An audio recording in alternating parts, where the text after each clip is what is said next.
नमस्कार बच्चों।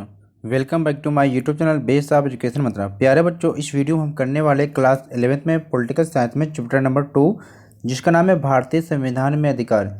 जैसा कि आप सभी देख रहे हैं कि ये जो चैप्टर है बहुत ही महत्वपूर्ण होने वाला है, क्योंकि एग्जाम में इस चैप्टर से बहुत ही क्वेश्चन देखने को मिलेगा। क्योंकि बहुत सारे बच्चों की डिमांड थी कि सर पॉलिटिकल साइंस के चैप्टर 2 की वीडियो जल्दी से जल्दी लेके आइए, क्योंकि एग्जाम शुरू होने वाले हैं। तो प्यारे बच्चों, वीडियो को पूरा अंत तक जरूर देखें, क्योंकि इस चैप्टर में क्या है, मेन टॉपिक जो दिया गया, यानी कि इस चैप्टर से बहुत सारे जो क्वेश्चन आपके एग्जाम में पूछा जाएगा। और जहाँ तक कोशिश की गई है कि इस वीडियो को देखने के बाद सारे जो कंसेप्ट आपको क्लियर हो जाएंगे, ठीक है। यानी अगर इस वीडियो को देखने के बाद कोई और आपको देखने की ज़रूरत नहीं है। यानी अगर आपने कुछ भी नहीं पढ़ा है ना, तो केवल इस वीडियो को पूरा अंत तक देख लेते हैं तो इस चैप्टर से जो आने वाले जो क्वेश्चन है वे सही प्रकार से आप समझ पाएंगे। क्योंकि चैप्टर का नाम ही है भारतीय संविधान में अधिकार। यानी इस चैप्टर में हम केवल अधिकारों को पढ़ने वाले हैं, मौलिक कर्तव्य को पढ़ने वाले और राज्य के नीति निर्देशक तत्व को पढ़ने और समझने वाले। तो चलिए शुरू करते हैं वीडियो को, ठीक है। तो चैनल पर अगर नए हैं तो चैनल को सब्सक्राइब करें और वीडियो को लाइक शेयर करना न भूलें, और साथ ही साथ कमेंट में ज़रूर बताएं कि ये वीडियो आपको कैसी लगी, ठीक है। और वीडियो में अंत तक बने रहें, जिससे आपको पता लगे कि इस चैप्टर की जो पीडीएफ है आपको कहाँ से मिलने वाली है, वो भी बिल्कुल फ्री। तो चलिए शुरू करते हैं चैप्टर को। तो इस चैप्टर को पढ़ने के बाद आपको कुछ टॉपिक जो क्लियर हो जाएगा। यानी कि क्या हम समझेंगे, यानी इस चैप्टर में हम आप पढ़ेंगे कि अधिकार किसे कहते हैं, यानी कि जो अधिकार है वो अधिकार क्या है, इसको हम पढ़ेंगे और समझेंगे। और साथ ही साथ चैप्टर में देखेंगे कि अधिकारों का घोषणा पत्र क्या होता है, ठीक है। और साथ ही साथ राष्ट्रीय मानवाधिकार आयोग क्या होता है, भारतीय संविधान में मौलिक अधिकार कितने, इनको देखेंगे एक एक करके। और दक्षिण अफ्रीका के संविधान में जो सूचीबद्ध प्रमुख जो अधिकार थे उनको भी जानेंगे। और इसी के साथ साथ राज्य के नीति निर्देशक तत्व क्या होते हैं, और नागरिकों के जो मौलिक कर्तव्य इसको भी हम जानेंगे। और साथ ही साथ राज्य की नीति निर्देशक तत्व और मौलिक अधिकारों में क्या संबंध है और उनमें क्या अंतर है, ठीक है। तो चलिए शुरू करते हैं चैप्टर को। चैप्टर का नाम है भारतीय संविधान में अधिकार। जैसा कि आप सभी जानते हैं चैप्टर का नाम है अधिकार, तो हम बात करते हैं कि राइट के बारे में, यानी कि अधिकार क्या है। अधिकार की अगर बात की जाए तो देखा जाता है कि भाई अधिकार क्या होती है, यानी कि पावर, यानी कि संविधान के द्वारा जो नागरिकों को दिए गए जो अधिकार होते हैं हम उसे अधिकार करते हैं। लेकिन अगर देखा जाए अधिकार का अर्थ क्या होता है, तो प्रत्येक व्यक्ति के सर्वांगीण विकास के लिए, ठीक है, यानी कि सभी प्रकार के विकास के लिए, यानी प्रत्येक व्यक्ति के सर्वांगीण विकास के लिए कुछ क्या अधिकार दिए जाने आवश्यक होते हैं, ठीक है। अगर इसके अभाव में व्यक्ति का क्या होता है कि समग्र विकास क्या रुक जाता है। तो ये जो अधिकार होते हैं इनको ही क्या हम कहते हैं, मौलिक अधिकार कहते हैं, ठीक है। यानी हम कह सकते हैं कि व्यक्ति के व्यक्तित्व के विकास के लिए जो राज्य द्वारा स्थापित की गई ऐसी जो स्थितियां होती हैं जिन्हें क्या समाज क्या करता है, मान्यता प्रदान करता है, तो उसको क्या करते हैं, मूल अधिकार कहते हैं, ठीक है।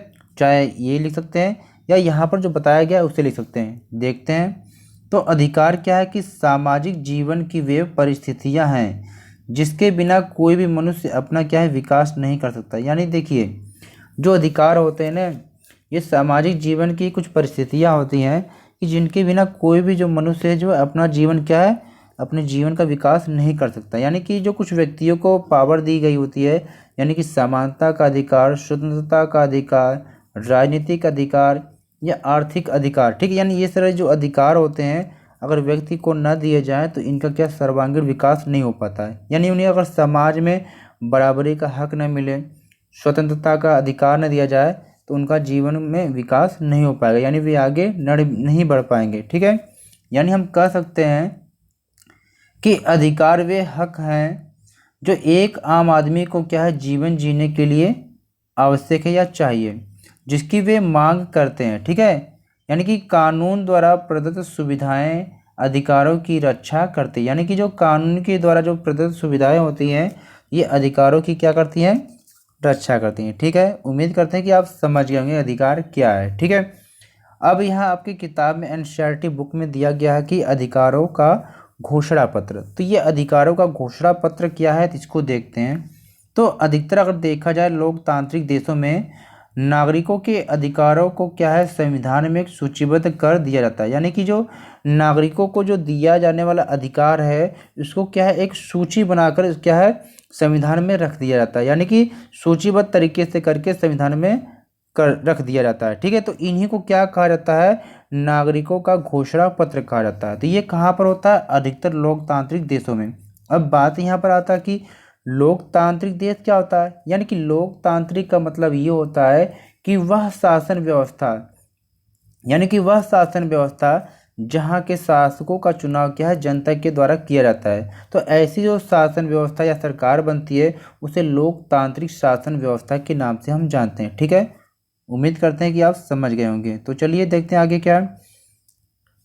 तो अब यहाँ पर हमने जाना कि भाई नागरिकों के जो अधिकारों को संविधान में सूचीबद्ध तरीके से रख दिया जाता है, तो इन्हें अधिकारों के घोषणा पत्र के नाम से जानते हैं। तो इसकी जो मांग है ये 1928 में क्या है, मोतीलाल नेहरू जी ने एक समिति जो बनाई थी वहाँ पर उन्होंने उठाया था। ठीक है, तो ये भी आप साथ साथ नोट करते चलें। चलिए अब आगे देखते हैं कि राष्ट्रीय मानवाधिकार आयोग क्या होता है। ठीक है, यानी एक आयोग होता है जो व्यक्ति के अधिकारों की क्या है, मांग करता है। ठीक है, तो चलिए हम देखते हैं कि राष्ट्रीय मानवाधिकार आयोग क्या है, इसके कार्य क्या है। ठीक है, तो राष्ट्रीय मानवाधिकार आयोग का जो गठन हुआ था ये 1993 में हुआ था। ठीक है, और राष्ट्रीय मानवाधिकार आयोग में क्या है, एक सर्वोच्च न्यायालय का जो पूर्व मुख्य न्यायाधीश होते हैं और किसी भी उच्च न्यायालय का एक पूर्व क्या है, मुख्य न्यायाधीश होते हैं, तथा कुछ मानवाधिकारों के संबंध में जो ज्ञान या व्यवहारिक अनुभव रखने वाले जो क्या है, 2 और सदस्य होते हैं। यानी हम कह सकते हैं कि राष्ट्रीय मानवाधिकार में टोटल क्या 4 मेंबर्स होते हैं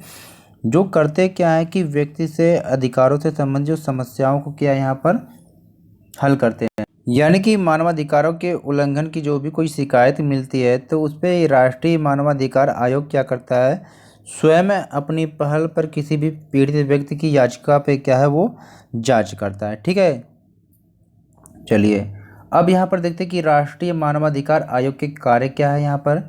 तो राष्ट्रीय मानवाधिकार के जो कार्य हैं ये शिकायतें सुनता है। ठीक है, और शिकायत मिलने पर उसकी जांच भी करते हैं तथा जो पीड़ित व्यक्ति है उसको क्या ये राहत पहुंचाने का कार्य भी मानवाधिकार आयोग का होता है। ठीक है, सेकेंड क्या है कि समाज के विभिन्न वर्गों में मानवाधिकारों से संबंधित जागरूकता बढ़ाना, यानी कि जो समाज के विभिन्न वर्गों के जो व्यक्ति है उनके बीच में मानव के जो अधिकार हैं उनसे संबंधित उनके बीच में क्या जागरूकता बढ़ाने का जो काम है ये राष्ट्रीय मानवाधिकार आयोग के द्वारा किया जाता है। ठीक है, थर्ड में क्या कि किसी लंबित वाद के मामले में न्यायालय की सहमति से उस वाद का निपटारा करवाना, यानी कि आप देखते हो कि न्यायालय या कोर्ट में क्या है, एक बहुत लंबे से कोई भी केस पेंडिंग पड़ा हुआ है। ठीक है, तो ये क्या करता है, राष्ट्रीय मानवाधिकार क्या आयोग क्या करता है कि न्यायालय की सहमति से उसको क्या है, उस विवाद को क्या है निपटाने की ये कोशिश करता है। ठीक है, किसके, न्यायालय की सहमति से।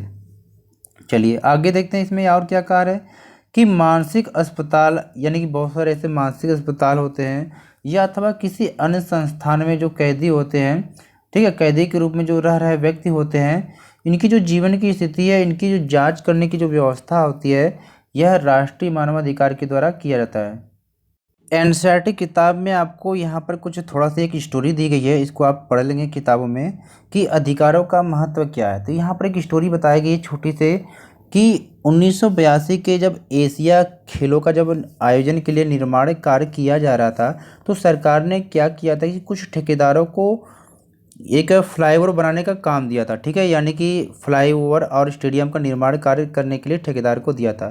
तो ठेकेदार ने क्या किया था कि देश के अलग अलग भागों से, यानी कि जो गरीब मिस्त्री और मजदूरों की इन्होंने भर्ती करना शुरू कर दिया था और उनसे क्या है काम करवाया गया था। ठीक है, अब काम करवाने के बाद उन्होंने क्या किया था ठेकेदार ने कि जो न्यूनतम मजदूरी होती है, यानी कि जो सरकार के द्वारा जो निर्धारित जो न्यूनतम मजदूरी होती है उससे कम मजदूरी पर क्या ये मजदूरों को क्या है वेतन दिया जा रहा था। ठीक है, अब यहाँ पर क्या हुआ कि जो समाज के वैज्ञानिक थे उनकी एक टीम ने क्या इस स्थिति का उन्होंने अध्ययन किया और सर्वोच्च न्यायालय में एक याचिका दायर कर दी थी। ठीक है, देखिए ये तो काफ़ी गलत बात है ना कि जब सरकार के द्वारा जो न्यूनतम मजदूरी दी जा रही है और उस मजदूरी से कम मजदूरी पे उनसे काम करवाया जा रहा है। ठीक है, यानी कि बहुत सारे लोग ऐसे हैं कि उस मजदूरी को न देकर उससे कम मजदूरी पे देकर उनके साथ क्या है काफ़ी नाइंसाफ़ी करते हैं। यानी हम कह सकते हैं कि एक तरफ से कि उनसे हम बेगार करवा रहे हैं या बंधुआ मजदूरी करवा रहे हैं। ठीक है, तो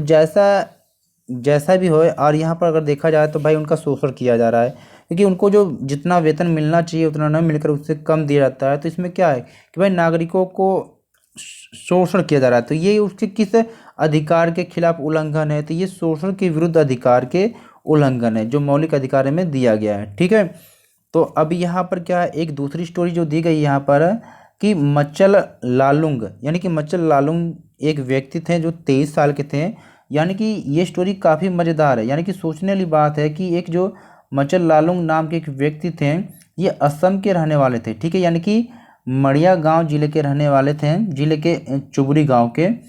यानी कि खास बात इनकी इसमें यह है कि ये उस समय ये 23 वर्ष के थे, और कारण क्या था कि इन्होंने किया क्या था कि किसी को क्या इन्होंने क्या गंभीर चोट पहुंचाई थी। ठीक है, अब जिसके कारण से माना जाता कि भाई जब सुनवाई हुआ मुकदमे में, तो ये पाया गया कि भाई ये मानसिक रूप से अस्वस्थ हैं। ठीक है, तो अब इनको क्या है चिकित्सा के लिए एक तेजपुर के क्या है लोकप्रिय गोपीनाथ है बोरदोलाई अस्पताल में इन्हें क्या है एक कैदी के रूप में क्या भर्ती कर दिया गया था। अब देखिए यहाँ पर सोचने वाली बात है कि वहाँ पर इनका जब सफलतापूर्वक जब इलाज कराया गया था, तो डॉक्टरों ने जब इनको पाया, तो जब जिनके स्वस्थ होने पे जब पाया गया, तो डॉक्टरों ने क्या कि जो जेल के जो अधिकारी थे ना, इनको इन्होंने 2 बार, यानी कि 1967 से 67 और 1996, यानी कि चिट्ठी लिखकर भेजकर यानी कि उन बताने की कोशिश किया कि जो लालुंग है ये स्वस्थ हो गए हैं और इन पर क्या मुकदमा चलाइए और इनका जो फैसला करिए, यानी कि ये कब तक यहाँ पर रहेंगे, यानी कि एक तरफ से कह लीजिए कि अस्पताल में कि कब तक ये कैदी का जीवन व्यतीत करेंगे। लेकिन यहाँ पर हुआ क्या कि लापरवाही इतनी हुई कि कोई इन पर ध्यान नहीं दे रहा था। अब मज़े की बात तब यह है कि लालुंग जो ये न्यायिक हिरासत में बने रहे, और खासतौर से यानी कि जब इनको क्या है जेल से छोड़ा गया। ठीक है, जब इनको जेल से छोड़ा गया जुलाई 2005 में, तो ये क्या उस समय 77 उम्र के हो चुके थे। यानी देखिए सोचने वाली बात है कि जब इन्होंने अपराध किया था ये 23 ईयर के थे, यानी कि जब छोड़ा गया 77 ईयर में, यानी कि लगभग ये 54 वर्ष तक या हिरासत में रहे। यानी कि सोचने वाली बात यह है कि अगर व्यक्ति कोई किसी का मर्डर भी कर देता है या कोई अपराध भी कर देता है, तो इतने साल तक वो जेल में नहीं रह सकता है। यानी कि इनको तो एक तरफ से क्या है अस्पताल में भर्ती करके या जेल में कैद करके छोड़ दिया गया, और इन पर कोई सुनवाई कोई बहस नहीं हुई। यानी इनका एक तरफ से क्या मानसिक रूप से क्या है शोषण हुआ। तो भी इनको छोड़ा कब गया कि जब राष्ट्रीय मानवाधिकार आयोग के द्वारा एक टीम ने जब इस राज्य में जो जितने भी बंदी थे उनका जब उन्होंने निरीक्षण किया, तब उन्होंने पाया कि भाई लालुंग को स्वतंत्र होने का अवसर तब उनको मिला। ठीक है, यानी कि सोच लो कि इन पर उन्होंने ध्यान ही नहीं दिया। तो ये जो स्टोरी थी 2, इसको जरूर पढ़ लेंगे। ठीक है, यानी कि यह तब यहाँ पर पता चलता है कि भाई अधिकारों का महत्व क्या है। ठीक है, चलिए आगे देखते हैं कि भाई भारतीय संविधान में मौलिक अधिकार। यानी कि प्यारे बच्चों वीडियो को लाइक जरूर करें, क्योंकि वीडियो को बनाने में बहुत मेहनत लगता है, क्योंकि आप सभी जान रहे हैं कि हम जो PDF आपको देते हैं बिल्कुल फ्री में देते हैं। यानी PDF को इस प्रकार से तैयार किया जाता है कि आपको पढ़ने में या एक एक पॉइंट को समझने में बहुत ही आसानी होती है, क्योंकि वीडियो को बनाने में NCERT बुक का यानी कई स्टडी मटेरियल का यूज किया जाता है। ठीक है, तो वीडियो को लाइक ज़रूर करें, जिससे हमारी जो मेहनत क्या सफल हो जाए। ठीक है, चलिए आगे देखते हैं कि भारतीय संविधान में मौलिक अधिकार, यानी कि मौलिक अधिकार होते क्या हैं। यानी हम कह सकते हैं कि वे अधिकार जो लोगों के जीवन के लिए अति आवश्यक है या मौलिक समझे जाते हैं, उन्हें हम मूल अधिकार या फंडामेंटल राइट कहते हैं। ठीक है, यानी कि भारत के स्वतंत्रता आंदोलन के दौरान जो क्रांतिकारी थे या स्वतंत्रता नायकों के द्वारा नागरिकों के अधिकारों की मांग क्या है समय समय पर उठाई जा रही थी। ठीक है, लेकिन क्या है 1928 में मोतीलाल नेहरू समिति ने भी एक अधिकारों के घोषणा पत्र की भी मांग उठाई थी। फिर क्या हुआ, स्वतंत्रता के बाद इन अधिकारों में से अधिकांश को क्या है संविधान में सूचीबद्ध करके कर दिया गया था। ठीक है, यानी वे इतने महत्वपूर्ण हैं कि संविधान स्वयं यह सुनिश्चित करता है कि वह सरकार भी उनका उल्लंघन ना करे। यानी कि ये जो मौलिक अधिकार हैं जो सभी नागरिकों को प्रदान किए गए हैं, तो इस मौलिक अधिकार को क्या है कि संविधान के द्वारा यह भी सुनिश्चित किया जाता है कि सरकार क्या है इन मौलिक अधिकारों का उल्लंघन न करे। ठीक है, अब चलिए हम एक एक करके देखते हैं। अब यहाँ पर थोड़ी सी बात ध्यान देने वाली बात है कि भाई जो अधिकार रहते हैं ये 2 टाइप के होते हैं, एक तो सामान्य अधिकार होते हैं, दूसरा मौलिक अधिकार। तो सामान्य अधिकार क्या होते हैं, यानी कि वे अधिकार कह लीजिए जो साधारण कानूनों की सहायता से क्या है लागू किए जाते हैं। ठीक है, तथा इन अधिकारों में क्या है, संसद कानून बनाकर क्या है, परिवर्तन कर सकती है। संसद जानते हैं ना, जो पूरे देश के लिए कानून बनाती है, ठीक है। और दूसरा क्या है, मौलिक अधिकार। अब मौलिक अधिकार क्या है कि ऐसे अधिकार होते हैं जो किसी भी व्यक्ति के विकास के लिए क्या है, बहुत ही आवश्यक होते हैं। यानी हम कह सकते हैं कि व्यक्ति के विकास की एक सबसे आधारशिला है। यानी कि जो भारत के संविधान में एक सूची बनाकर क्या है, वहाँ पर व्यवस्थित तरीके से क्या है, रखा गया है, ठीक है। जिनको लागू करने के लिए क्या है, विशेष प्रावधान भी किए जाते हैं। और इनकी क्या गारंटी यानी कि सुरक्षा किसकी होती है, स्वयं संविधान का। यानी कि जो नागरिकों को मौलिक अधिकार दिए जाते हैं, इसकी गारंटी और सुरक्षा का जो जिम्मेदारी होता है, ये संविधान का होता है, ठीक है। यानी इन अधिकारों में परिवर्तन भी करने के लिए संविधान में संशोधन भी करना पड़ता है। और सरकार का कोई भी जो अंग है, यानी कि सरकार के अंग कितने हैं, 3 है ना, विधायिका, कार्यपालिका, न्यायपालिका। तो सरकार के जो कोई भी अंग क्या है, मौलिक अधिकारों के विरुद्ध कोई भी क्या कार्य नहीं कर सकता है, ठीक है।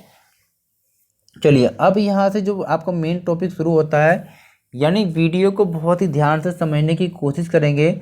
हम आपको क्या है कि आपके एनसीईआरटी बुक के अलावा भी कुछ एक्स्ट्रा नॉलेज भी देना चाहेंगे, जो आपके आने वाले एग्जाम के लिए बहुत ही उपयोगी होंगे, ठीक है। तो वीडियो को लाइक शेयर जरूर करें, क्योंकि वीडियो को देखने के बाद आपको अलग से कोई मैटर पढ़ने की जरूरत नहीं पड़ेगी। सारा जो मैटर आपको यहीं पे क्लियर हो जाएगा, ठीक है। चलिए, तो यहाँ पर अब हम बात करने वाले हैं मौलिक अधिकार के बारे में, यानी कि संविधान की जो द्वारा जो नागरिकों को दिए गए मौलिक अधिकार हैं, उनकी बात करने वाले हैं। तो ये जो मौलिक अधिकार है, ये संविधान के भाग 3 में इसका उल्लेख किया गया है, और अनुच्छेद 12 से 35 तक। तो प्यारे बच्चों, एक चीज़ बहुत ध्यान से रखना कि जो ये मौलिक अधिकार है ना, इनका उल्लेख संविधान के अनुच्छेद 12 से 35 तक किया गया है। लेकिन आपके इस चैप्टर में आपको जो पढ़ना है, वो अनुच्छेद लेकर 14 से लेकर आपके कितने 32 तक, ठीक है। तो आपको केवल फोकस इस पे करना है, किस पे करना है कि अनुच्छेद 14 से लेकर 32 तक फोकस करना है, ठीक है। चलिए अब बात करते हैं कि मौलिक अधिकार है, यानी इस किस देश के संविधान से जो ग्रहण किया गया है। तो यह जो किया गया है अमेरिका के संविधान से। बात होती है कि हम भूल कैसे जाएंगे, यानी हमें याद कैसे करना है। तो देखिए, आप सभी जानते हैं ना कि पूरे विश्व में जो सबसे जो पावर शक्ति के रूप में हम किसको जानते हैं, अमेरिका को जानते हैं ना। तो अमेरिका से हमने क्या लिया, अधिकार लिया है, मौलिक अधिकार लिया है। तो अब यहाँ पर जो स्रोत के रूप में हम याद कर सकते हैं कि भैया जो मौलिक अधिकार है, ये अमेरिका के संविधान से लिया गया है, ठीक है। यानी कि स्रोत क्या है, अमेरिका। तो इसको भी आप नोट करेंगे। चलिए आगे देखते हैं। अब यहाँ पर भारतीय संविधान के द्वारा जो दिए गए मौलिक अधिकार है, शुरू में अगर देखा जाए तो इनकी जो संख्या 7 थी, ठीक है। लेकिन वर्तमान समय में 6 मौलिक अधिकार हैं। तो प्यारे बच्चों, वीडियो थोड़ी लंबी हो जाएगी, क्योंकि जो मेन टॉपिक है उसको कवर कराना जरूरी है, बताना जरूरी है, इसलिए वीडियो को पूरे अंत तक जरूर देखें, ठीक है। तो भारतीय संविधान के जो अंतर्गत क्या है, 6 प्रकार के मौलिक अधिकार दिए गए हैं। कौन कौन से हैं? पहला अधिकार है समता या समानता का अधिकार, जो अनुच्छेद 14 से 18 तक है। दूसरा क्या है, स्वतंत्रता का अधिकार, जो अनुच्छेद 19 से लेकर 22 तक है। तीसरा है शोषण के विरुद्ध अधिकार, अनुच्छेद 23 से 24 तक है। चौथा है धार्मिक स्वतंत्रता का अधिकार, अनुच्छेद 25 से 28 तक है। और अगला है जो 5वां, संस्कृति एवं शिक्षा का अधिकार, जो अनुच्छेद 29 से 33 तक है। छठा क्या है, संवैधानिक उपचारों का अधिकार, जो अनुच्छेद 32 है, ठीक है।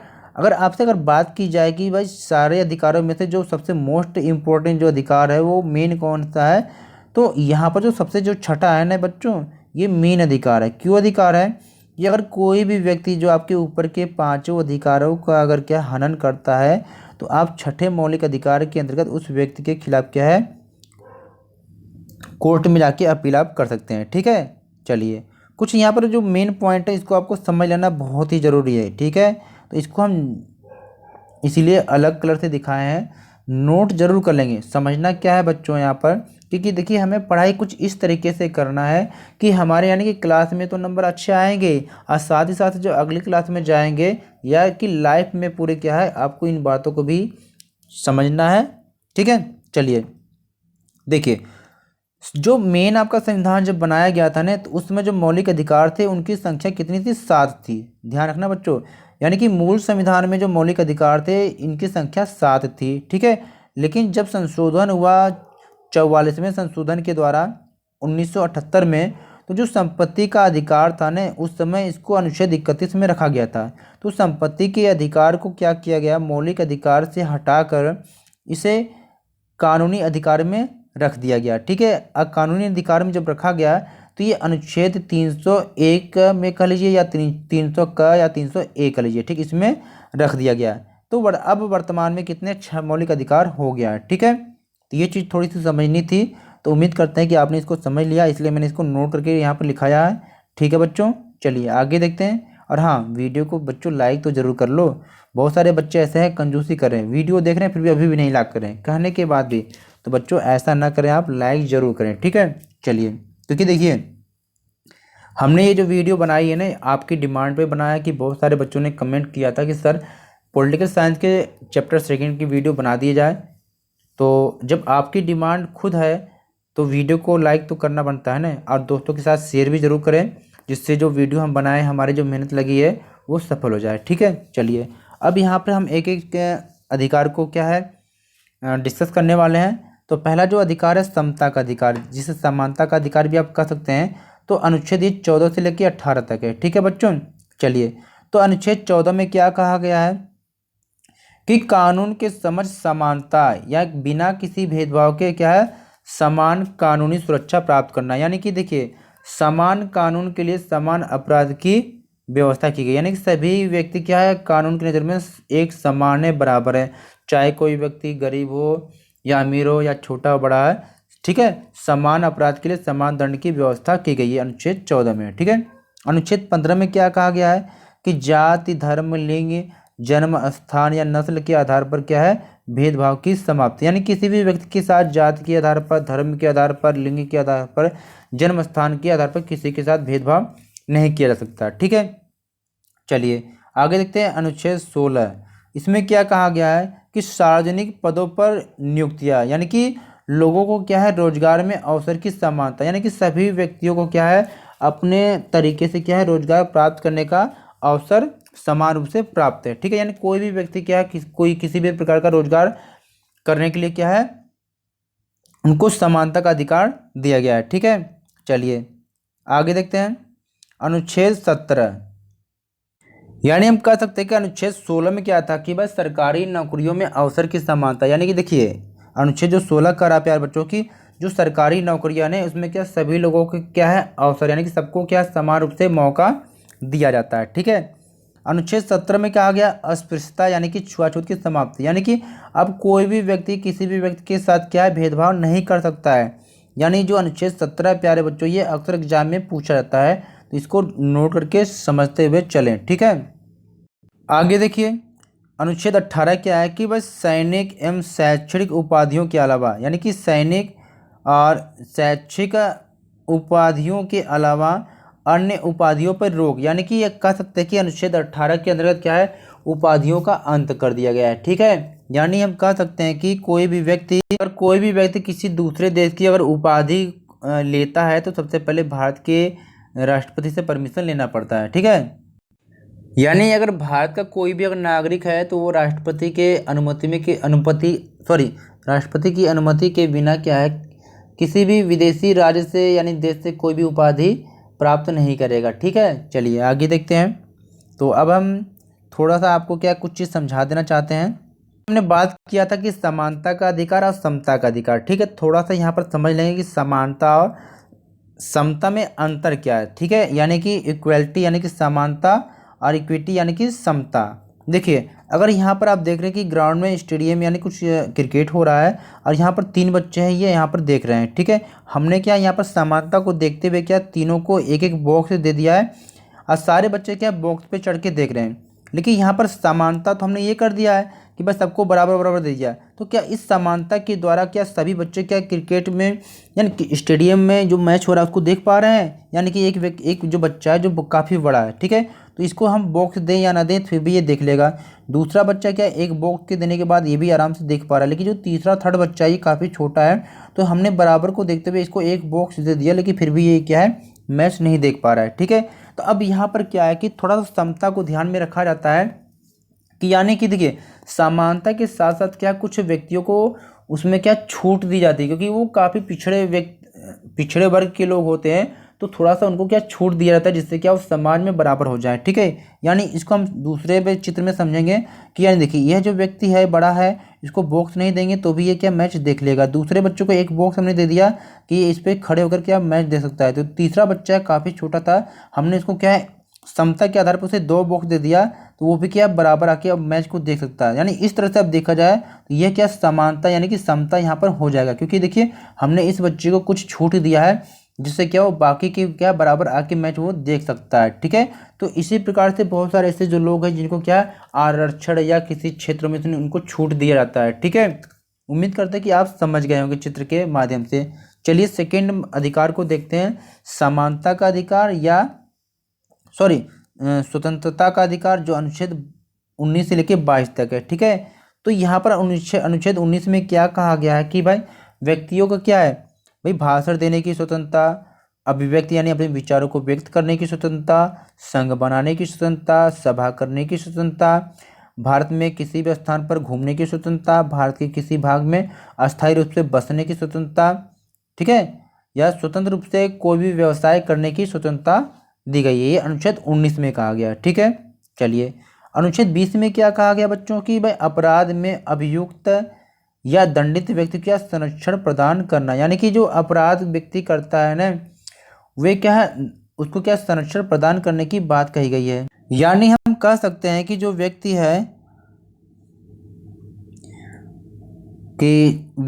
यानी कि अगर अपराध करते समय जो कानून लगा था वही रहेगा, यानी कि बदला हुआ कानून नहीं लागू होगा। यानी कि जो व्यक्ति जिस समय अपराध करता है उस समय जो उसमें कानून है वही कानून उस व्यक्ति पे क्या उसी के अनुसार उसको दंड दिया जाएगा। ठीक है, यानी कि अगर व्यक्ति क्या है अगर एक बार अपराध कर लेता है तो उसे केवल क्या है एक ही बार सजा दी जाएगी। ठीक है, और किसी भी व्यक्ति को क्या है स्वयं के विरुद्ध, यानी कि कोई भी व्यक्ति अगर अपराध कर रहा है तो उसको क्या है अपने खिलाफ क्या है गवाही देने के लिए विवश नहीं किया जा सकता है। तो ये सारे किस में दिया गया, ये अनुच्छेद 20 में दिया गया है, यानी कि अपराध में अभियुक्त या दंडित व्यक्ति को संरक्षण प्रदान किया गया है। ठीक है, चलिए अनुच्छेद नंबर 21 जो मोस्ट इंपॉर्टेंट है इसको जरूर जानेंगे कि कानूनी प्रक्रिया के जो अतिरिक्त क्या है किसी भी व्यक्ति को क्या जीवन जीने की स्वतंत्रता से वंचित नहीं किया जा सकता। यानी अनुच्छेद 21 क के अंतर्गत क्या है RT एक्ट 2002 यानी कि 86वां संविधान संशोधन के द्वारा शिक्षा को क्या है मौलिक अधिकार की श्रेणी में जोड़ दिया गया। यानी कि वर्ष 6 से लेकर 14 वर्ष तक की जो आयु के बच्चे हैं उनके क्या मुफ्त और अनिवार्य शिक्षा देने की बात कही गई है। ये अनुच्छेद 21 के द्वारा कहा गया है। यानी कि जब आपातकाल लगता है तो उसमें होता क्या है कि बस सभी अधिकारों को क्या है कुछ समय के लिए रोक दिया जाता है, लेकिन अनुच्छेद 21 को क्या है नहीं रोका जाता है। ये आगे देते हैं अनुच्छेद नंबर 22 क्या करा है। अनुच्छेद 22 में कहा गया कि भाई किसी भी नागरिक की विशेष मामलों में क्या गिरफ्तारी यानी हिरासत से सुरक्षा प्रदान करना। यानी हम कह सकते हैं यानी कुछ विशेष परिस्थितियों में क्या होता है कि भाई गिरफ्तारी के संबंध में संरक्षण। ठीक है, यानी कि गिरफ्तारी का कारण जानने का अधिकार होता है लोगों को, या अगर बंदी किसी को बनाया गया है तो भाई 24 घंटे के भीतर क्या है न्यायालय में पहुंचाना पड़ता है। ठीक है, और वकील से परामर्श करने तथा प्रतिरक्षा का अधिकार होता है। यानी कि सभी व्यक्तियों को क्या है अपने वकील से क्या परामर्श करने की क्या है तथा प्रतिरक्षा का अधिकार होता है। ठीक है, चलिए आगे देखते हैं। जो तीसरे प्रकार का जो मौलिक अधिकार है शोषण के विरुद्ध अधिकार, जो अनुच्छेद 23 से 24 तक इसकी व्यवस्था की गई है। ठीक है, और अनुच्छेद 23 में कहा क्या गया है कि मानव व्यापार, यानी कि आप देखते हैं कि व्यक्तियों की खरीद बिक्री होती रहती है, तो मानव व्यापार यानी तस्करी और बल प्रयोग के द्वारा क्या किसी भी व्यक्ति से बेगारी या बंधुआ मजदूरी पर नहीं करा जा सकती है। इस तरह पे क्या है प्रतिबंध लगा दिया गया है। यानी कि जब भारत आज़ाद हुआ था तब भारत के कई भागों में बहुत सारे लोग थे दास के रूप में, और बहुत सारे क्या है बेगार के रूप में कार्य करते थे। यानी कि दास प्रथा या बेगारी प्रथा प्रचलित थी। ठीक है, यानी कि जमींदार क्या किसानों से भी काम करवाते थे, लेकिन परंतु क्या उसके रूप में उन्हें मजदूरी नहीं देते थे। या अधिकतर कहा जाता था भाई पहले स्त्रियों को क्या है पशुओं के समान खरीदा और बेचा जाता था। ठीक है, तो ये सब अनुच्छेद 23 में कहा गया है। अनुच्छेद 24 क्या कहता है कि भाई किसी खदानों में या कारखानों में या खतरनाक कामों में बच्चों की क्या है मनाही है। ठीक है, और इसी के साथ 24 क्या कहता है कि 14 वर्ष से जो कम आयु के बच्चे हैं इनको किसी खतरनाक या जोखिम जगह वाले कामों पर करने के लिए क्या है, मनाही है, यानी कि इनको नहीं लगा सकते हैं। खास तौर से खदानों में या कारखानों में तो बिल्कुल भी नहीं लगा सकते हैं। ठीक है, चलिए अगला जो अधिकार है धार्मिक स्वतंत्रता का अधिकार, ये अनुच्छेद 25 से 28 तक दिया गया है। ठीक है, अनुच्छेद 25 में क्या कहा गया कि भाई अपने अपने धर्म को मानने, पालन करने एवं प्रचार प्रसार करने का अधिकार, यानी कि देखो सभी व्यक्तियों को क्या है, अपने अपने धर्म को मानने के लिए या उसका पालन करने के लिए या प्रचार प्रसार करने का अधिकार दिया गया है, ये अनुच्छेद 25 के अंतर्गत। ठीक है, चलिए अनुच्छेद 26 में क्या कहा गया है कि संगठित इकाई के रूप में धार्मिक तथा परोपकारी कार्य करने वाले जो संस्थान हैं इनको क्या स्थापित करने का अधिकार दिया गया है। 27 में क्या कहा गया है कि धर्म प्रचार एवं धार्मिक संप्रदाय की देखरेख के लिए कर देने के लिए मजबूर नहीं किया जाएगा, यानी कि जो बहुत सारे जो लोग होते हैं अपने धर्म के प्रचार के लिए या धार्मिक संप्रदाय की देखरेख के लिए लोगों को क्या है कर देने के लिए क्या है मजबूर नहीं कर सकते हैं, यानी कि जबरदस्ती किसी से टैक्स नहीं ले सकते हैं। ठीक है, अनुच्छेद 28 में कहा गया है किसी भी सरकारी शिक्षण संस्था में कोई भी क्या धार्मिक शिक्षा नहीं दी जाएगी। ठीक है, यानी कि किसी भी जो शैक्षणिक संस्थान होगा उसमें क्या कोई विशेष यानी किसी भी धार्मिक शिक्षा नहीं दी जाएगी। ठीक है, अनुच्छेद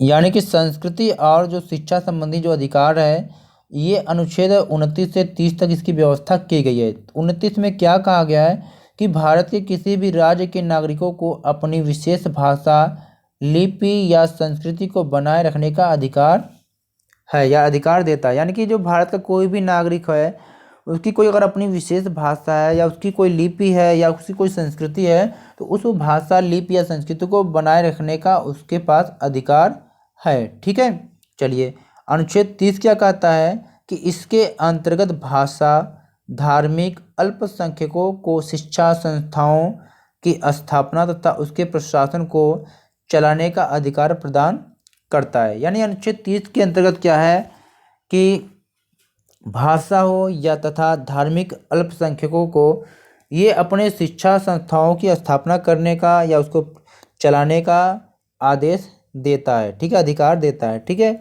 जो सबसे अगला अधिकार है, मोस्ट इम्पोर्टेंट अधिकार है, जिसको हम कहते हैं कि संवैधानिक उपचारों का अधिकार, यानी कि सारे अधिकारों में सबसे महत्वपूर्ण अधिकार ये है। ठीक है, क्यों अधिक महत्वपूर्ण है इसको हम जानते हैं।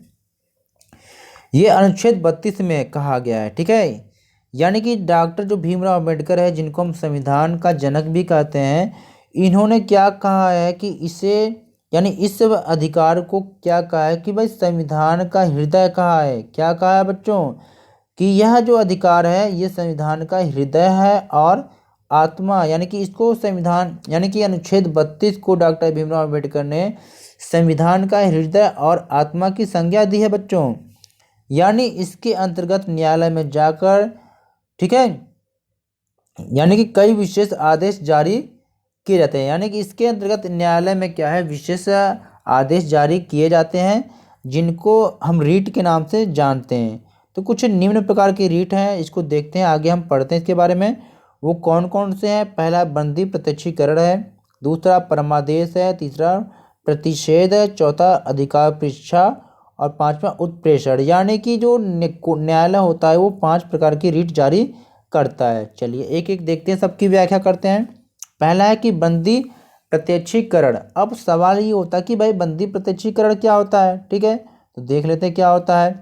यानी देखिए, जब होता है कि न्यायालय के द्वारा, ठीक है, किसी गिरफ्तार व्यक्ति को न्यायालय या जज के सामने अगर उपस्थित होने या करने का आदेश दिया जाना, ठीक है, इसको कहते हैं बंदी प्रत्यक्षीकरण कहते हैं। यानी हम कह सकते हैं कि भाई गिरफ्तार किए गए जो व्यक्ति होते हैं इनको क्या है शरीर के पूरे साथ सशरीर न्यायालय में क्या है 24 घंटे के भीतर क्या है पेश करना होगा। ठीक है, यानी इसका जो प्रमुख उद्देश्य क्या होता है भाई, अवैध जो गिरफ्तारी है इसको क्या है रोकना होता है। ठीक है, चलिए सेकेंड अधिकार यहाँ पर जो होता है इसकी बात जब हम करते हैं तो यह क्या है, जो रीट जारी होती है इसको परमादेश कहते हैं। तो इसका मतलब क्या होता है, यानी कि इसके अंतर्गत यदि कोई जो सार्वजनिक पदाधिकारी अपने पद का निर्वाह नहीं अगर करता है तो न्यायालय उसे क्या है कर्तव्य पालन का आदेश दे सकती है। यानी हम कह सकते हैं, यानी कोई अगर जो व्यक्ति है सार्वजनिक जो अधिकारी अगर वह है, यानी अगर कोई भी सार्वजनिक जो पदाधिकारी होता है अगर वो अपने पद का सही प्रकार से जो यूज नहीं करता है तो क्या है न्यायालय में हम जाकर उसके जो है कर्तव्य पालन का आदेश न्यायालय दे सकती है कि भैया अपने कर्तव्यों का सही प्रकार से पालन कीजिए। ठीक है। तीसरा यहाँ पर क्या है, तीसरा है प्रतिषेध। प्रतिषेध का मतलब यहाँ पर होता क्या, चलिए इसको देखते हैं फटाफट क्योंकि वीडियो बहुत लंबी हो जा रही है प्यारे बच्चों। तो प्रतिषेध का मतलब होता है भाई इसके अंतर्गत जो सर्वोच्च न्यायालय या उच्च न्यायालय के द्वारा जो होता क्या है निम्न या जो उसके अधीनस्थ यानी उसके जो अंतर्गत जो न्यायालय होते हैं न्यायालय को किसी भी सुनवाई में क्या है सुनवाई में क्या है स्थगित करने के लिए क्या है कहा जा सकता है। ठीक है। यानी हम कह सकते हैं कि एक तरफ से मना करना, यानी यह क्या होता है कि भाई उच्च न्यायालय द्वारा अगर अधीनस्थ न्यायालय को जारी किया जाता है, यानी कि इस लेख के द्वारा जो क्या है जो अधीनस्थ न्यायालय है उसको सूचित किया जाता है कि भैया आपके यहाँ जो भी कुछ चल रहा है कोई भी विवाद है, ठीक है, उस पर जो सुनवाई है उसको बंद कर दें। ठीक है, क्योंकि अब यह जो अधिकार है ये आपके क्षेत्र में नहीं रहा। ठीक है नहीं। चलिए अगला क्या है, अधिकार परीक्षा। अधिकार परीक्षा यहाँ का मतलब क्या है, अधिकार परीक्षा का मतलब होता है कि भाई जब न्यायालय को लगता है कि भाई कोई भी क्या है कोई भी व्यक्ति ऐसे पद पर नियुक्त है जिस पर उसका कोई कानूनी हक नहीं है, तब न्यायालय क्या करता है भाई अधिकार परीक्षा आदेश जारी करके उस पद पर क्या कार्य करने से उस व्यक्ति को क्या रोक देता है। ठीक है। उत्प्रेषण क्या होता है कि भाई जब कोई निचली अदालत या सरकारी अधिकारी बिना अधिकार के कोई भी कार्य करता है तो न्यायालय उसके समक्ष विचाराधीन मामले को क्या है उससे लेकर उत्प्रेषण द्वारा उसे क्या ऊपर की अदालत या अधिकारी को हस्तांतरित यानी कि स्थानांतरित तक क्या है कर देता है। ठीक है। तो यह 5 प्रकार की रेट थी जो सर्वोच्च न्यायालय के द्वारा क्या जारी की जाती है। यानी कि अब यहाँ पर कुछ आपकी एनसीईआरटी के एक बुक में दे रखा है भैया दक्षिण अफ्रीका के संविधान के बारे में, यानी कि जो दक्षिण अफ्रीका है इसके संविधान में क्या कुछ अधिकारों की जो घोषणा की बात कही गई थी, तो क्या है इसको देखते हैं। ठीक है। यानी दक्षिण अफ्रीका के संविधान में अधिकारों का घोषणा पत्र, यानी जो दक्षिण अफ्रीका का जो संविधान था प्यारे बच्चों ये दिसंबर 1996 में क्या 1996 में लागू हुआ था। क्यों, जब रंग भेद वाली सरकार यानी कि वहाँ पर जो श्वेत और अश्वेत को लेकर क्या दो समूहों के बीच में क्या है भेदभाव हो रहा था काले गोरों के रूप में, तो उसको क्या है रंग भेद वाली जो सरकार थी इसके हटने के बाद क्या देश में क्या गृह युद्ध के खतरे से जूझ रहा था। उसी समय दक्षिण अफ्रीका में अधिकारों को क्या घोषणा पत्र प्रजातंत्र की आधारशिला, यानी जो दक्षिण अफ्रीका में अधिकारों का जो घोषणा पत्र है ये प्रजातंत्र की आधारशिला है। अब यहाँ पर हम देखते हैं कि जो दक्षिण अफ्रीका के जो संविधान में एक जो सूचीबद्ध जो प्रमुख जो अधिकार दिया गया था वो क्या था, तो इसको हम देखते हैं। तो पहला यहाँ पर जो अधिकार दिया गया था कि पहला अधिकार जो दिया गया था ये क्या था कि भाई गरिमा का अधिकार। ठीक है। दूसरा है निजता का अधिकार, तीसरा श्रम संबंधी समुचित व्यवहार का अधिकार, और चौथे नंबर पे यहाँ पर जो अधिकार दिया गया था कि स्वास्थ्य पर्यावरण और पर्यावरण संरक्षण का अधिकार, समुचित आवास का अधिकार, स्वास्थ्य सुविधाएं भोजन पानी और सामाजिक सुरक्षा का अधिकार, बाल अधिकार, बुनियादी और उच्च शिक्षा का अधिकार, सूचना प्राप्त करने का अधिकार, सांस्कृतिक धार्मिक और भाषाई समुदायों का अधिकार। आगे देखते हैं। अब यहाँ पर जो अगला जो मेन पॉइंट है भाई राज्य के नीति निर्देशक तत्व। ठीक है। यानी कि जो राज्य के नीति निर्देशक तत्व होते हैं ये क्या करते हैं भाई यह सरकार यानी कि सरकार को दिशा निर्देश यानी कि लोक कल्याणकारी राज्य की स्थापना के लिए क्या है दिशा निर्देश देते हैं। यानी हम कह सकते हैं कि भैया इसका जो उल्लेख है ये संविधान के भाग 4 में अनुच्छेद 36 से लेकर 51 तक ये किया गया है, और इसका जो यानी कि जो ये जो क्या आयरलैंड के संविधान से ग्रहण किया गया है। यानी कि जो राज्य के नीति निर्देशक तत्व है ये आयरलैंड के संविधान से लिया गया है, और आयरलैंड ने भी इसको क्या है किस देश के संविधान से लिया था, तो वो स्पेन के संविधान से लिया था। ठीक है। यानी हमने आयरलैंड के संविधान से ग्रहण किया और आयरलैंड ने स्पेन के संविधान से ग्रहण किया था। ठीक है, तो फिलहाल आपको यही याद रखना है कि राज्य के निदेशक तत्व जो है आयरलैंड के संविधान से ग्रहण किया गया है। ठीक है, देखते हैं इसका काम क्या है कि भाई राज्य के नीति निर्देशक जो तत्व होते हैं ये सरकार को या राज्य को क्या है दिशा निर्देश के लिए होते हैं, जिससे लोक कल्याणकारी राज्य की स्थापना की जा सके। ठीक है, यानी इसको लागू कराने के लिए आप न्यायालय में नहीं जा सकते हैं। यानी कि स्वतंत्र भारत में सभी नागरिकों को समानता लाने और सबका कल्याण करने के लिए मौलिक अधिकारों के अलावा क्या बहुत से नियमों की भी जरूरत होती है। यानी राज्य की नीति निर्देशक तत्वों के तहत ऐसे ही नीतिगत निर्देश क्या है सरकारों को दिए गए हैं, यानी कि जिनको न्यायालय में क्या चुनौती नहीं दी जा सकती है, यानी इनको पालन कराने के लिए विवश या बाध्य नहीं किया जा सकता। ठीक है, परंतु इन्हें लागू करने के लिए सरकार से क्या केवल आग्रह कर सकते हैं, यानी कि इसका पालन कराने के लिए आप क्या कर सकते हैं, केवल आग्रह कर सकते हैं। ठीक है ना, और सरकार का दायित्व तो है कि वह जिस सीमा तक इन्हें लागू करना है वो अपने अनुसार करे। ठीक है, अब नीति निर्देशक तत्व के सूची में क्या 3 प्रमुख बातें कही गई है। पहला क्या यहाँ पर है कि भाई वे लक्ष्य और उद्देश्य हैं, यानी कि नीति निर्देशक तत्व वे लक्ष्य या उद्देश्य हैं जो एक समाज के रूप में हमें स्वीकार करने चाहिए। और दूसरा क्या है कि भाई वे अधिकार जो नागरिकों को मौलिक अधिकारों के अलावा भी मिलने चाहिए, यानी कुछ ऐसे भी बातें हैं जो मौलिक अधिकारों के अलावा मिलना चाहिए। और वे नीतियां जिन्हें सरकार को स्वीकार करना चाहिए। ठीक है, चलिए अब यहाँ पर क्या बात भाई नागरिकों के मौलिक कर्तव्य के बारे में। देखो हमने अधिकार तो ले लिया किससे, अमेरिका के संविधान से ले लिया, तो रूठ गया कौन, रूस तो हमसे रूठ गया कि भैया सबसे तो कुछ आपने लिया, हमारे देश से कुछ न लिया। तो हमने कहा भैया आप रूठो मत, हमारा भी कर्तव्य बनता है कि हम आपसे भी कुछ न कुछ ले लेंगे। तो हमने क्या किया कि रूस से मौलिक कर्तव्य को ग्रहण कर लिया। ठीक है, ये ट्रिक है। तो नागरिकों के जो मौलिक कर्तव्य हैं ये संविधान के भाग 4 क में अनुच्छेद 51 क में इसका उल्लेख किया गया है। ठीक है, यानी ये किस देश के संविधान से लिया गया है, रूस के संविधान से।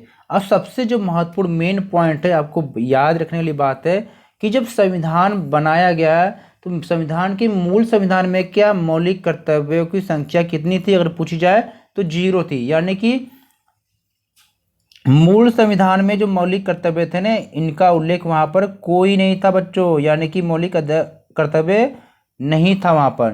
तो मौलिक कर्तव्यों को शामिल कब किया गया, संविधान के 42वें संविधान संशोधन 1976 में क्या है नागरिकों को 10 मौलिक कर्तव्य प्रदान किया गया, यानी कि 10 मौलिक कर्तव्यों का समावेश किया गया है।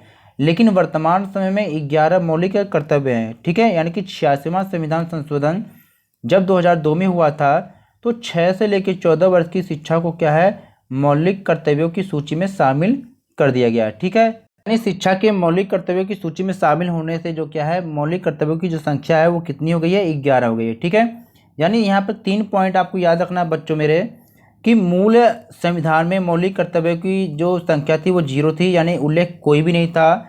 और दूसरा है कि भाई 42वें संविधान संशोधन के द्वारा 10 मौलिक कर्तव्यों को क्या जोड़ा गया था, और 86वें संविधान संशोधन के द्वारा एक मौलिक कर्तव्य जो 6 से 14 वर्ष के लिए क्या है शिक्षा को निःशुल्क देने के लिए बात कही गई थी। ये 3 पॉइंट आपको नोट करना है। ठीक है, तो चलिए हम देखते हैं कि संविधान में क्या है नागरिकों के जो 11 मौलिक कर्तव्य जो दिए गए थे वो कौन कौन से, एक एक करके सबको हम देखते हैं। ठीक है, तो पहला यहाँ पर है कि भैया संविधान का पालन करना है, राष्ट्रध्वज और राष्ट्रगण का सम्मान करना है। ठीक है, फिर क्या करना है भाई राष्ट्रीय आंदोलन को जो प्रेरित करने वाले उच्च आदर्शों को क्या करना है हृदय में संजो कर रखना है। ठीक है, और क्या करना है उनका पालन भी करना है। तीसरा है कि भाई भारत की संप्रभुता, एकता और अखंडता की रक्षा करना है और उसे अक्षुण्ण बनाए रखना है। ठीक है, अगला है चौथा है कर्तव्य कि राष्ट्र रक्षा एवं क्या सेवा के लिए हमेशा तैयार रहना है, क्योंकि हर प्रत्येक नागरिक का ये कर्तव्य है। नागरिकों में क्या है भाईचारे का निर्माण करना, यानी आपस में मिलजुल कर रहना है। अगला क्या है कि हमारी सामाजिक संस्कृति की गौरवशाली परंपरा के महत्व को समझें और उसको क्या है बनाए रखें। प्राकृतिक पर्यावरण का संरक्षण करना है और उसकी रक्षा करना हम सबकी क्या है जिम्मेदारी यानी कर्तव्य है। वैज्ञानिक दृष्टिकोण, मानववाद और ज्ञानार्जन तथा सुधार की भावना का विकास भी करना है। सार्वजनिक संपत्ति को सुरक्षित रखें, स्वच्छ भारत अभियान को सफल बनाएं और हिंसा से भी दूर रहना है। 10वां है कि व्यक्तिगत और सामूहिक गतिविधियों के सभी क्षेत्रों में उत्कर्ष की ओर क्या है बढ़ने का प्रयास करना है। और जो मेन जो कर्तव्य जो है 11वां है कि भाई माता पिता या संरक्षक द्वारा 6 से 14 वर्ष के बच्चों हेतु क्या प्राथमिक शिक्षा प्रदान करना, ठीक है, ये एक कर्तव्य है।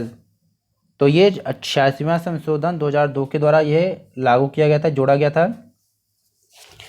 अगला जो है मेन पॉइंट है कि भाई नीति निर्देशक तत्व और जो मौलिक अधिकार है इनमें संबंध क्या, अंतर क्या है। तो नीति निर्देशक तत्व और मौलिक अधिकारों में जो संबंध है यानी कि दोनों एक दूसरे के पूरक है। यानी कि जहां मौलिक अधिकार क्या है सरकार की कुछ कार्यों पर प्रतिबंध लगाते हैं, तो वहीं नीति निर्देशक तत्व क्या है उसे कुछ कार्य को करने की प्रेरणा देते हैं, ठीक है।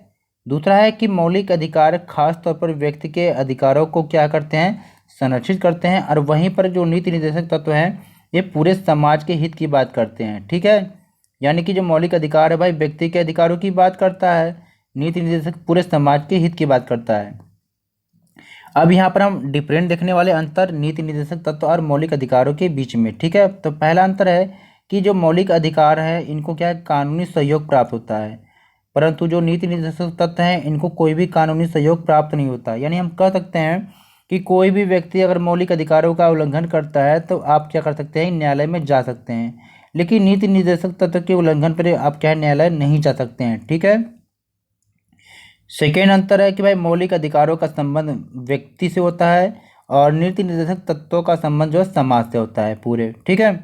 और मौलिक अधिकार प्राप्त किए जा चुके हैं जो कि नीति निर्देशक सिद्धांत को अभी भी क्या है लागू नहीं किया गया। यानी कि मौलिक अधिकार देखो सभी को क्या प्राप्त हो गया है ना, लेकिन नीति निर्देशक तत्व को क्या अभी भी क्या है लागू नहीं किया गया है।